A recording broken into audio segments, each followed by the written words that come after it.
대한민국에 얼마나 거짓이 많은지. 과연 우리가 진리를 따라간다고 하는데 사실도 인정하지 않으면서 어떻게 진리를 따라갑니까? 아니, 거짓말을 따라가면서 우리의 행동을 결정하는데 어떻게 진리를 따라갈 수가 있겠어요? 보이지 않는 하나님은 어떻게 믿어요? 이 보이는 사실관계도 안 믿는데. 근데 한국 국민들이 너무나 거짓말에 취약한 거예요. 너무나 선동에 취약합니다. 그럼 지금 사실인지 거짓인지 이 문제입니다. 뭐가 팩트가 맞는지를 보셔야 돼요. 설명을 해줘야 될 거 아니에요. 예전에 미국산 쇠고기 수입할 때는 어땠습니까? 그때도 마찬가지예요. 이명박 정부 잘한 거 하나도 없습니다. 아니, 수입을 한다고 하면은 국민들에게 언론에서 다 위험하다 그러니까 미국산 쇠고기 먹고 광우병 걸린 사람 없습니다라고 설명을 해줘야 될 거 아니에요.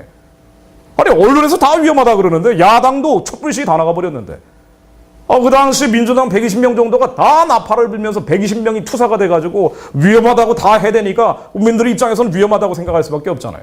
언론에다가 야권까지 다 그러니까 그러면 새누리당 국회의원이 150명인데 이 사람 한 명 한 명이 스피커가 돼서 설명을 해줘야 될 거 아닙니까? 아무도 안 나오는 거예요. 시위 한번 나오니까 다 도망가 버렸어요. 지금 똑같습니다. 자, 이런 문제, 이런 거짓말, 궤변, 억지, 선동이 유통되고 있는데 여기에 대해서 한마디 제대로 하는 사람들 김진태 의원 말고는 없더라고요. 이 양반도 이제 막 혼자 하다 보니까 말이 선을 넘기도 하고 뭐 과격하게 나가기도 하고 아무도 얘기를 안 하니까. 아무도 얘기를 안 해요. 왜? 정권 바뀌어도 국회의원직만 유지하면 되니까. 뭐 이런 국회가 있나. 자, 그런데 이게 결과적으로 어떻게 되냐는 거예요. 결과적으로. 헌법의 기초에서 사실을 얘기하지 않고 억지와 궤변을 선동을 따라가기 시작하면 어떻게 되느냐. 지금 한국이 어떤 상황이냐. 이게 문제입니다. 우리가 이 정도로 여유가 있느냐. 이렇게 딴짓 부릴 여유가 있냐는 거죠. 없다는 거예요. 특검이라는 게 예전에 99년도에 나왔어요. 특별검사라는 게 99년도에 처음 도입이 됐는데 특별검사는 검사가 수사를 하는 게 문제가 있을 때 특검을 인정을 합니다. 그런데 이미 재판이 진행 중인 사건에 대해서는 특검을 인정할 수가 없어요. 이거는 헌법 원칙에 어긋나는 거예요. 이거를 일사부재리라 그래요. 하나의 사건을 가지고 검사도 처벌하고 특검도 처벌할 수는 없잖아요. 똑같은 범죄 하나를 가지고. 그래서 이 검사가 수사를 하고 있을 때 안 되겠다고 해서 특검을 인정하는 경우는 있지만 이미 재판이 진행 중인 사건에 대해서는 특검을 인정할 수가 없어요. 결과적으로 북한에 유리한 방향으로 가는데 왜 그러느냐? 좌익이기 때문입니다. 좌파기 때문에. 좌경으로 흐르고 있기 때문입니다. 왜 이렇게 거짓과 선동에 휩쓸리느냐? 본인들이 이걸 인정하건 인정하지 않건 한국의 좌경, 좌파, 좌익이라는 흐름이 너무 많아졌어요. 자, 이게 뭐냐 그럼? 좌파가 뭐고 우파가 뭐냐? 보수가 뭐고 진보가 뭐냐? 한반도에서 남북이 갈라졌을 때 쉽게 얘기하면 북한은 좌고 남한은 우입니다. 좌파, 우파라는 기준이 뭐냐면요. 좌파, 우파라는 거는 사회주의라는 걸 인정하느냐 인정하지 않느냐예요. 그러니까 자본주의가 있고 사회주의라는 게 있는데 자본주의라는 건 있는 사실은 실제로 있는 게 아니에요. 이게 뭐냐? 시장경제예요. 원래 시장경제라는 건 아담과 하와 이래 사람들이 모여서 시장을 통해서 먹고 살면 이걸 시장경제라고 부르는 겁니다. 그러니까 원래 인류 역사는 시장경제예요. 시장을 통해서 먹고 살았으니까. 그런데 시장경제 인간 세상은 항상 부조리, 불평등, 모순이 나온단 말이죠. 공중권세 자본자들이 통치하고 있으니까. 자, 이 문제를 우리가 예수 그리스도를 통해서 해결하는 게 아니라 인간의 이 얄팍한 이성과 짤막한 지성을 가지고 이 세상을 파라다이스로 만들어 보자고 나오는 게 사회주의입니다. 시장경제는 원래 있는 자생적인 질서인데 이거를 문제가 많으니까 한번 바꿔보자는 파라다이스형 모델이 사회주의예요. 그래서 인류 역사에서 항상 시장경제라는 게 있다가 사회주의적인 실험이 반복되는 것이 인류의 역사였어요. 그러다가 사회주의적인 실험은 모두 실패했죠. 지금까지 인류 역사에서 모두 실패했습니다. 실패한 다음에는 다시 시장경제로 돌아갔어요. 그런데 이 시장경제라는 게 19세기부터 산업혁명이 나오면서 마음 커지니까 마르크스라는 사람이 니들은 돈밖에 모르는 놈이야 하면서 자본주의라고 별명을 붙인 거예요. 근데 자본주의는 정확한 용어는 아니에요. 시장경제입니다. 자, 사회주의가 있고 있는 그대로의 자생적인 질서인 시장경제가 있는데 그런데 시장경제가 아닌 사회주의적인 실험은 인류 역사에서 언제나 실패했다고 제가 말씀드렸어요. 북한입니다. 북한의 혁명 열사 뭐 전시관 같은 데인데 달라 보려고 이거 만들어 놓고요. 불이 안 들어와요. 그러니까 설명하는 사람이 후레쉬 들고 있는 겁니다. 북한이 대표적이죠. 사회주의에서 망했잖아요. 인류 역사에서 사회주의를 해서 성공한 경우가 있느냐? 없어요. 모두 실패했습니다. 이게 예전에 소련이었고요. 동유럽이었고 그리고 동독이었습니다. 왜 독일이 통일했냐? 사회주의가 실패했기 때문에. 이 세상 시장경제라는 게 부익부 빈익빈을 만들고 불평등 부조리 모순을 만들기 때문에 그래서 지식인들이 나와가지고 내가 한번 파라다이스를 만들어 보겠다고는 했지만 지상 천국을 만들지 못하고 지상 지옥은 언제나 만들어졌어요. 그래서 지금까지 경험적으로 나온 결론은 뭐냐? 많은 사람들이 연구를 해서 내린 결론은 저도 여기 동의합니다. 시장 경제는 있는 그대로의 질서예요. 그런데 이게 문제가 있다고 해서 사회주의라는 우리가 이렇게 했으면 좋겠다라는 모델로 갔을 경우에 사회주의는 어떻게 해야 됩니까? 가진 사람 걸 뺏어야 되잖아요. 없는 사람한테 나눠줘야 되잖아요. 그럼 그거 누가 해요? 국가가 하죠. 국가가 해요. 국가의 권력이 무지막지하게 커지는 거예요. 반드시 사회주의는 독재로 가요. 저는 마지막 때 적그리스도 모델이 사회주의의 가능성이 매우 높다고 생각하는 사람이에요. 자, 그 왜 영화도 그런 게 하나 나왔던데요? 엘릭시움인가요? 그런 영화 혹시 기억나십니까? 자, 이게 여기다 바코드 찍고 막 그런 굉장히 상징적인 영화인데, 자, 이게 모두 다 무상복지하도록 돼 있어요, 원래. 사회주의 핵심 개념은 무상복지거든요. 무상복지, 무상배급, 무상의료, 자, 이 무상, 모든 걸 공짜로 한다고 돼 있는데, 실제로는 권력을 이 공짜로 하기 위해서 권력은 굉장히 강해지지만, 그러나 실제로 나눠줄 수 있는 건 없기 때문에 빈곤층은 더 못 살아요. 예전에 시장경제 때보다. 자, 이런 게 이제 사회주의 모델입니다. 그래서 이 사회주의라는 이 자생적 질서를 강제를 해야 돼요. 없는 사람들한테 나눠주기 위해서 있는 사람들 거 뺏어야 되니까. 그래서 항상 폭력이 동원되고 그리고 사람들한테 의식화시켜야 돼요. 이게 정당하다고 계속 설명을 해줘야 돼요. 그러다 보니 거짓말이 동원됩니다. 그러나 이것도 역시 국가적인 자원이에요. 폭력이나 거짓이라는 것도 한계가 있어요. 사람들의 생산성은 떨어지고 결국은 다시 자생적 질서로 돌아갑니다. 그래서 소련이 망해가지고 러시아로 간 거예요. 그래서 동유럽이 망해서 다시 자유주의 동유럽이 만들어진 겁니다. 이게 인류 역사에서 반복됐는데 그런데도 불구하고 한국의 기독교인들이 많은 사람들이 지금 신학생들은 왜 저러느냐? 자신들을 좌파, 좌경, 좌익이라고 스탠스를 잡기 때문이에요. 그러다 보니 대한민국이 자본주의라고 불리는 시장경제가 싫은 거예요. 이게 불평등, 부조리, 모순이 많다고 보는 겁니다. 그래서 기독교가 본질은 사회주의라고 얘기를 해요. 과연 이게 맞느냐? 기독교의 본질이 사회주의냐? 자, 이걸 얘기하면서 항상 사도행전 얘기를 합니다. 사도행전 2장 44절에 믿는 사람들은 네 거 내 거 없이 썼다. 이걸 가지고 성경에 나오는 게 사회주의다라고 얘기하는 분들이 많은데 여기에는 전제 조건이 있죠. 사도행전에서 네 거 내 거 없이 쓰는 것은 성령 받은 경우에. 성령을 받으면 네 거 내 거 없어요. 천국 가면 사회주의일 거예요. 그러나 지상은 공중권세 잡은 자들이 통치하고 있기 때문에 어쩔 수 없이 질서가 필요합니다. 자, 그런데 이게 성령 받지 않은 사람들이 가지고 성령 받은 것처럼 사회주의적인 모델을 하려면 누군가 없는 사람한테 주기 위해서 있는 사람 걸 뺏어야 된다니까요. 그래서 권력자가 나오는 거예요. 빅브라더가 나오는 겁니다. 자, 기독교에서는 언제나 이런 사도행전의 몇몇 구절을 빼고 나면 소유하고 상속을 중요시하죠. 일관되게 하나님은 네 거 내 거 지키라 그랬어요. 그래서 경계표 옮기지 말라 그러잖아요. 얼마나 많은 구절이 나옵니까? 이게 PPT 다 가져갔어요. 성경에 나오는 소유와 상속을 얼마나 하나님이 중시하는지 남의 거 뺏지 말라고 돼 있잖아요. 남의 거 뺏지 말라 그래서 이게 어떤 원천으로든 이 사람이 불로소득으로 땅을 얻었을지라도 남의 거는 뺏지 말라고 하나님이 그랬어요. 자, 그런데 너희들이 성령 받은 다음에 착한 사람 돼서 하늘나라와 그 의를 구하고 그 다음에 기부를 하더라도 강요해서 하지 말고 자발적으로 하라 그랬어요. 성령 받고 사람 되라 먼저. 그런 다음에 너희들이 알아서 사람을 도울 때도 무지막지하게 국가가 시켜서 하지 말고 알아서 하라는 거예요. 복지는요. 제가 아까 사회주의 얘기할 때 무상복지 얘기를 했죠. 자, 무상복지, 무상의료, 무상교육, 무상배급. 이게 3무라고 합니다. 무상복지의 핵심 개념이에요. 이게 사회주의의 특징입니다. 다 공짜예요. 그럼 성경에서는 다 공짜로 하라고 합니까? 아니에요. 성경에서는요, 모든 사람에게 다 공짜가 아니고 고아, 과부, 떠돌이, 나그네, 가난한 사람 선별적으로 도우라고 했어요. 부자한테는 복지하지 말라고 그랬어요. 가난한 사람, 강남에 있는 아이들이나 강북에 있는 아이들, 강북에 있는 아이들이라고 해서 우리 집 아이가 꼭 가난한 아이는 아니겠지만 어쨌든 간에 강북에 있건 강남에 있건 간에 다 똑같이 무상으로 도시락 먹이는 걸 하지 말라 그랬어요. 고아와 과부와 떠돌이와 가난한 사람을 하라 그랬습니다. 근데 점점 한국도 사회주의로 가고 있죠. 공짜로 하니까. 성경에서 나오는 제가 파하고 있는 경제 질서는 인간은요, 불완전하기 때문에 포도원의 품꾼입니다.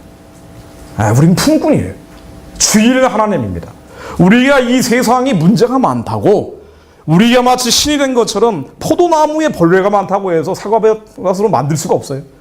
자, 우리가 배밭이 문제가 많다고 해서 뱀이 끓는다고 해서 이거를 갈아엎어버리고 인삼밭으로 만들 수는 없는 겁니다. 그러나 항상 사람들은 시장경제 관리인에서 자족하는 게 아니라 언제나 시장경제가 문제가 많다고 생각을 하니까 부조리, 불평등, 모순, 자, 이게 문제가 많다고 생각을 하니까 내가 나도 그 사회 안에 있다고 생각을 하면은요, 꼭 바벨탑을 써요. 이게 사회주의입니다. 그 사회주의는 인본주의예요. 결국은 인본주의입니다.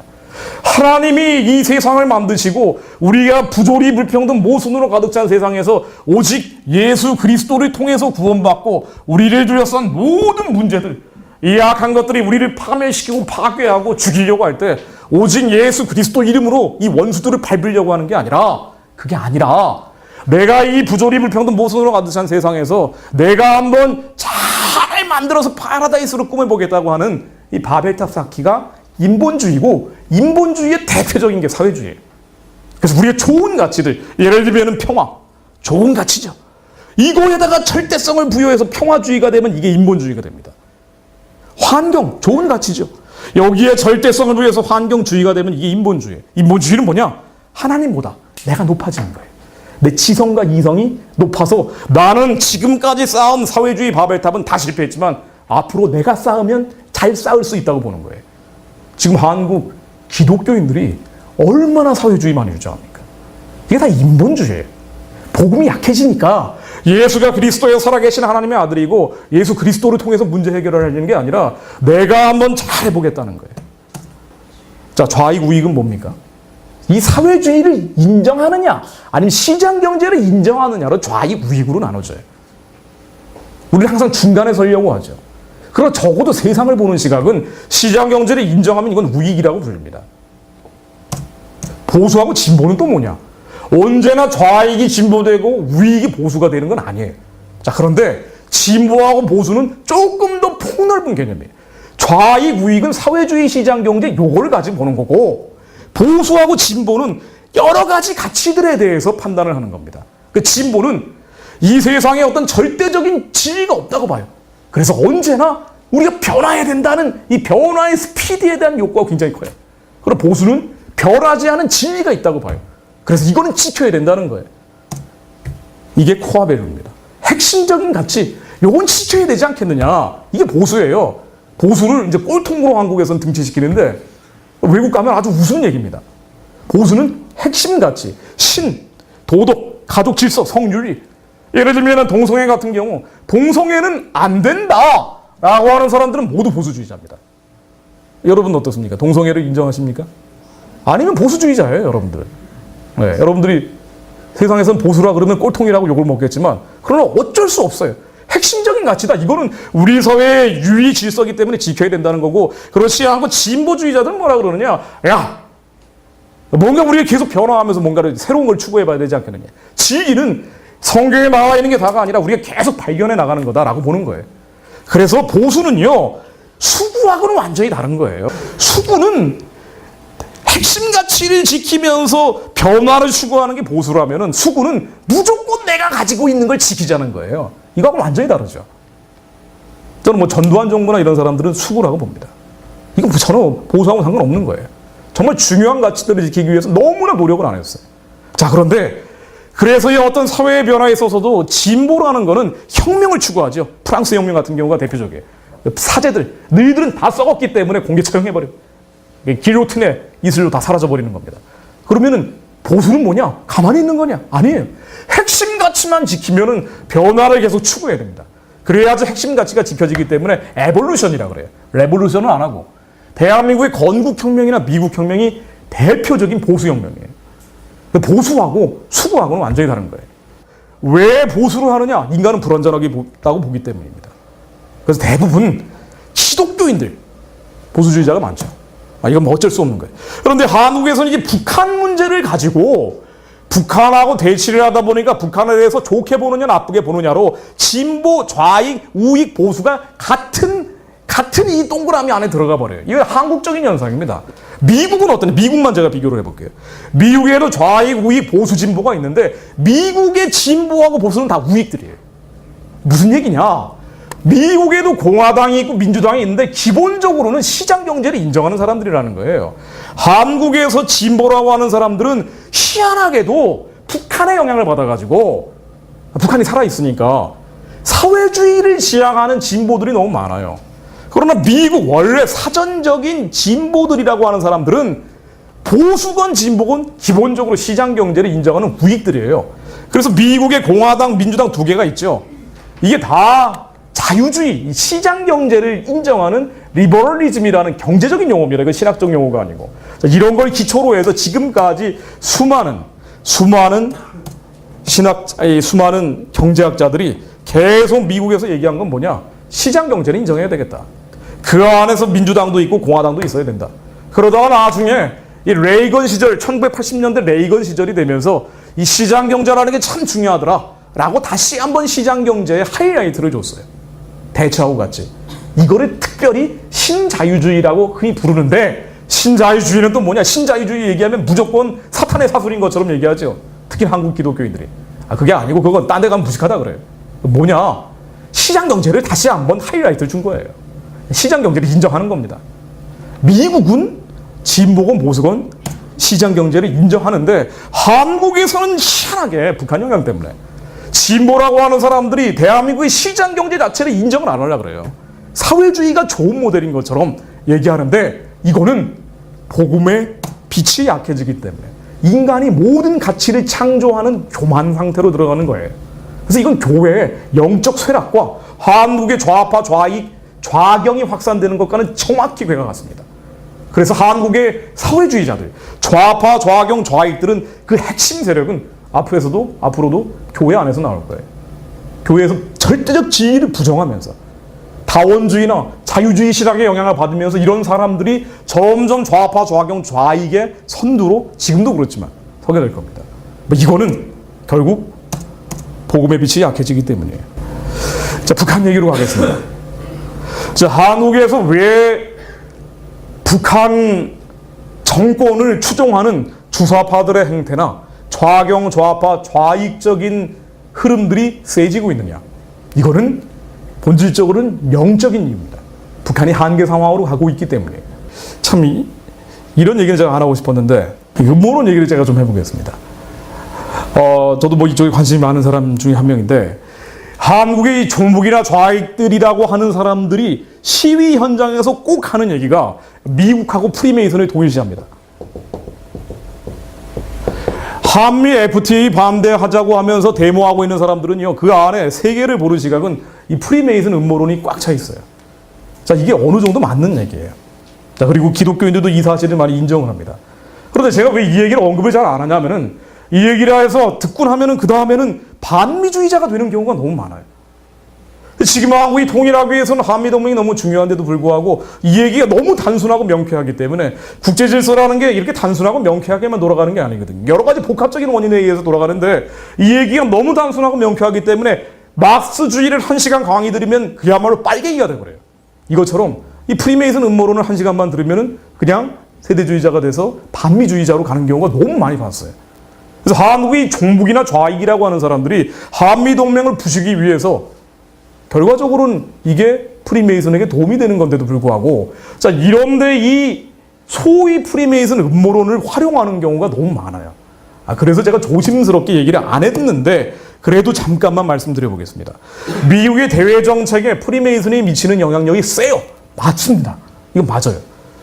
예를 들면 CFR 같은 경우는 미국의 대외 정책에 많은 영향을 미치고 있습니다. 자, 그러나 분명한 건 미국 안에는 복음주의자들도 있어요. 이게 여론을 만들어내는 경우가 많죠. 이상주의자들도 있습니다. 섞여 있어요. 중요한 건 이런 여러 가지 흐름들이 하나님 손 안에서 움직인다는 거예요. 그러니까 역사를 주관하는 것은 하나님이지 프리메이슨은 아니에요. 프리메이슨이 이러한 뉴 월드 오더를 만들려고 하는 부인할 수 없는 건 사실이에요. 이것도 팩트입니다. 그러나 이것만으로 역사가 결정되는 건 아니에요. 만일 그렇다면 대한민국이 만들어지지 말았어야 됩니다. 이렇게 선교하는 나라가 원래 만들어져서는 안 되는 게 그들의 계획표예요. 그럼 만들어진 거예요. 그럼 이들은 한반도 문제를 어떻게 보느냐? 프리메이슨이라고 하는 사람들, 흔히 얘기하는 이 사람들이 모든 세계 질서, 이거는 제가 국제정치라는 틀을 가지고 설명을 드려봅니다. 세계를 보는 시각은 언제나 현상유지. 이대로 있는 게 제일 좋아요. 이대로 있으면서 자신들의 정치적, 경제적, 문화적 영향력을 계속 확장시켜 가면서 자신들이 지배하는 세계 질서를 만들겠다는 거예요. 그래서 언제나 남북이 분단되어 있으면 분단된 상태로 있으라는 거예요. 영구 분단을 주장을 합니다. 이들은 한반도 통일을 원치를 않아요. 영구 분단을 주장하기 때문에 이들 연구소에서 흔히 가짜 유대인 연구소에서 맨날 만들어내는 얘기들이 뭐냐? 통일 비용 얘기예요. 한국에 왜 이렇게 통일 비용 얘기가 확산되어 있는 거 아니? 소스를 따라가면은 유대계 연구소들이에요. 진짜 유대인은 아니지만 어쨌든 간에. 그래서 여기에서 통일하면은 한국 망한다는 얘기들을 과학적 근거도 없는데 막 만들어내는 거예요. 이건 유명한 연구소에서 나온 얘기니까 한국학자들이 그대로 인용합니다. 그러다 보니 통일하면 망한다. 정반대의 사실인데도 불구하고 이런 얘기들이 한국에 유통이 많이 된 겁니다. 이거는 의도적으로 만들어낸 거예요. 그래야지 남한에 투자하고 있는 자금도 계속 뽑아먹고요. 변하는 거 싫은 거예요. 이들은 혁명가라기보다는 있는 그대로의 질서를 가지고 영향력을 확대해가는 거죠. 자, 그런데 적화 통일이 만일 된다면 그래도 나쁠 거 없다라고 봐요. 이 뒤에 가 있는 사람이 이제 강석주라고요. 북한의 육자회담 대표입니다. 이 사람이 육자회담 합의문 만들어낼 때 북한의 대표인데 맨날 키신저 만나가지고 합의문을 먼저 조율하고 왔어요. 그래서 북한도 다 로비하고 돌아다니는 거예요. 그래서 이 한반도의 주인이 자기들만 되면 이거 평화협정이라 그러죠. 평화상태 만들어서 미국만 나가주면 그 다음에는 친미국가가 될 테니까 그 다음에 초청하겠다. 이런 식으로 얘기하고 돌아다녀요. 북한도 그렇게 얘기합니다. 그래서 적화 통일이 된다 하더라도 이 프리메이슨이라고 하는 사람들 입장에서는 별로 싫을 게 없어요. 나중에 다시 외교관계 맺으면 돼요. 베트남처럼. 베트남에 평화협정 맺고 미군 철수한 게 키신저가 한 거 아닙니까? 73년도 1월 달에 키신저가 평화협정 맺고 미군을 뺐잖아요. 그 다음에 3월 달에 미군 나가고 75년도에 월맹이 남침하면서 적화 통일됐어요. 이거를 자초한 게 이른바 프리메이슨이에요. 뉴월드 워도 만드는데 왜 이렇게 한 거예요? 적화 통일돼도 돼요. 나중에 어차피 외교관계 다시 맺으면 됩니다. 지금 베트남이 다시 프리메이슨들하고 사이가 좋죠. 여기 다낭항에 미국 항공모함도 들어와 있고. 그래서 한반도의 주인만 되면은 그러면은 그 다음에는 어차피 적화 통일돼도 별 나쁠 거 없다고 봅니다. 그래서 미국이 반대하기 때문에 절대 적화되지 않는다. 미군은 나가지 않는다. 이거는 전혀 과학적 근거가 없어요. 이거와 마찬가지로 대한민국이 주도해서 자유통일을 한다 하더라도 그 다음에 또 자신들의 정치, 경제, 문화적 영향력을 키우려고 하겠지만 그러나 현상 유지는 아니어서 싫어하지만 한국 사람들이 의지를 발동해서 보급이 북진하는 자유통일하겠다 그러면은 또 이거를 적극적으로 말릴 이유는 없어요. 이게 지금 한반도에서의 프리메이슨이라고 하는 사람들이 보는 질서입니다. 결국은 한국의 의지예요. 왜? 한국 문제니까. 우리가 기도해서 복음으로 통일하면 그 다음에 또 얘네들이 들어오려고 하겠죠. 별의별 수단을 다 쓰니까. 자, 그러나 그건 그 다음의 문제고 지금으로서는 이 국제정치적인 관계 속에서 우리가 어떻게 하면 중국, 일본의 반대를 무릅쓰고 통일을 하느냐는 한미동맹이라는 지렛대가 매우 중요한 것도 부인할 수가 없는 사실이에요. 그래서 이승만이 나라 만들고 계속 미국하고 싸웠잖아요. 미국의 도움이 없으면 나라를 만들 수가 없었어요. 그 만들었는데 만들고 나니까 자꾸 미국의 이상한 애들이 와가지고 자기가 시키는 대로 하라 그러는 거예요. 그러니까 그 다음에 싸운 거예요. 박정희도 마찬가지죠. 박정희가 근대화하면서 5.16부터 계속 미국의 도움을 받았지만 그 다음에 계속 미국이 와가지고 이래라 저래라 막 시키니까 나중에 막 딴지를 걸면서 싫어했잖아요. 이런 겁니다. 그래서 친미든 반미든 미국을 활용하는 용미의 기술이 필요한 거지 이게 아니라 맹목적인 이데올로기로 가버리면 큰일 나는 겁니다. 우리가 정확한 진실을 보지 않으면 절대 진리를 향해 갈 수가 없습니다. 북한의 주체 사상 시스템은 예수 그리스도 이름으로 망하라고 해야 돼요. 근데 북한 정권 망하라고 기도하는 분들 별로 없을 겁니다. 너무 섬뜩한 얘기처럼 들리지만 주체 사상, 이 강력한 사단의 진에 잡혀 있는 그 영적인 체제를 얘기하는 거예요. 주체 사상 시스템은 예수 그리스도 이름으로 무너져야 됩니다. 무너질 때가 됐기 때문에. 그냥 복잡해질 때마다 한국 상황 볼 때 머리가 무거워질 때마다 그냥 선포하십시오. 나사렛 예수 그리스도 이름으로 명하노니 북한의 주체사상 시스템은 무너질지어다. 완전히 무너질지어다. 초토화될지어다. 결정적인 순간에는 아주 단순하고 명쾌한 기도가 필요합니다. 북한의 주체사상 시스템이 무너지면 남한에 있는 5만 명의 간첩이든 뭐든 그러면은 이 결박이 풀어져요. 남한의 좌경, 좌파, 좌익으로 흐르고 있는 이 인본주의자들도 북한 체제가 이제 무너지면은 그럼 미국식 진보로 갈 거예요. 아, 세상은 그런 거구나. 결국 시장 경제라는 자생적 질서를 인정 안 할 수가 없겠구나. 아무리 우리가 말로 설득해봐야 안 되지만 북한이 무너지게 되면은 그때는 깨달을 겁니다. 그래서 모든 결박의 중심이 평양에 있어요. 평양의 주체사상 시스템이 무너지라고 해야 됩니다. 아예 완전히 예수 그리스도 이름으로 초토화되라고 해야 돼요. 박살 나버려야 돼요. 한국의 신학교부터 이건 말이 돼야죠. 말로 설득이 안 되잖아요. 여기에 황금의 열쇠가 어디 있느냐? 평양에 있습니다. 평양의 주체사상 시스템이 무너져야 돼요. 그러면 한 번에 확 풀려버릴 겁니다. 많은 사람들이 기도하는 게 아니라 할지라도, 모여있는 자들이 소수라 할지라도, 여러분들 지금 여러 가지 어려움을 당하고 있을지라도 국가적으로, 그렇다 할지라도 평양의 주체사상 시스템이 예수 그리스도 이름으로 결박돼서 무너지면 한 번에 풀려버릴 겁니다. 남아있는 사람들이 이 기도로 해야 됩니다. 이 기도하면 그 다음에 문제, 여러분 그 다음에는 하나님께 맡겨야 돼요. 통일 비용이든 난민이든 이게 제가 아까 유대계 연구소들 얘기를 했는데 기본적으로 북한의 토지가 공공용지이기 때문에 통일 비용은 장기적인 차원에서 문제가 안 돼요. 걱정하지 마십시오. 우리가 북한의 2,400만 살리기 위해서 모든 시스템들을 하나님이 지하에도 매장시켜 놓으셨어요. 북한의 지하자원 매장 같습니다. 북한의 건물들 개성이고 평양입니다. 한국의 건설 관련 산업들 한 번에 일어날 거예요. 한국의 건설 관련 직업이 4분의 1입니다. 인구의 4분의 1이에요. 한국에서 다들 힘들고 괴롭고 아프다고 하면서 청년들이 왜 저러느냐 나름대로 정의감을 가지고 좌경, 좌파, 좌익이 돼요. 인본주의로 가는데 한국 사회에 부조리, 불평등, 모순이 많다고 하니까 사회주의를 외치지만요. 우리가 사회주의라는 인간적인 방법, 우리의 얄팍한 지성을 가지고 가는 게 아니라 하나님의 방식대로 복음통일하고 나면은 남한에 있는 경제적 문제 한 번에 뚫립니다. 한국의 청년들이건 목회자들이건 시장 경제를 자본주의라고 얘기하면서 이것은 사악한 체제라는 잘못된 생각이 들어가 있어요. 경제에 대한 오해가 있습니다. 대한민국이 자유민주주의와 시장경제인데 대한민국의 자유민주주의 시장경제를 부정해버리면은요 절대로 한국이 주도하는 통일에 확신을 가질 수가 없어요. 여러분들 자신감을 가지십시오. 자유민주주의 물론 시장경제 문제 많아요. 왜? 인간 세상이니까. 부조리, 불평등, 모순이 많습니다. 공중권세 잡은 자들이 통치하는 세상이니까. 그러나 우리가 이 모든 문제들을 해결하는 것은 예수 그리스도 이름으로 악한 것들을 깨는 데 있어요. 우리가 하나님의 방식대로만 깨면은 그러면 북한이 열리면서 남한의 불평등, 부조리, 모순이라고 하는 경제적인 문제들까지 한 번에 해결됩니다. 여러분 대한민국 시스템에 대해서 자신을 가지시고요. 그리고 이 모든 것들이 얄팍하게 우리가 언론을 통해서 주워들은 잘못된 지식들, 거짓 이데올로기들이에요. 여러분 진실과 거짓 앞에서 거짓을 버리고 진실을 택하십시오. 그러면 여러분들이 기도의 힘이 실릴 겁니다.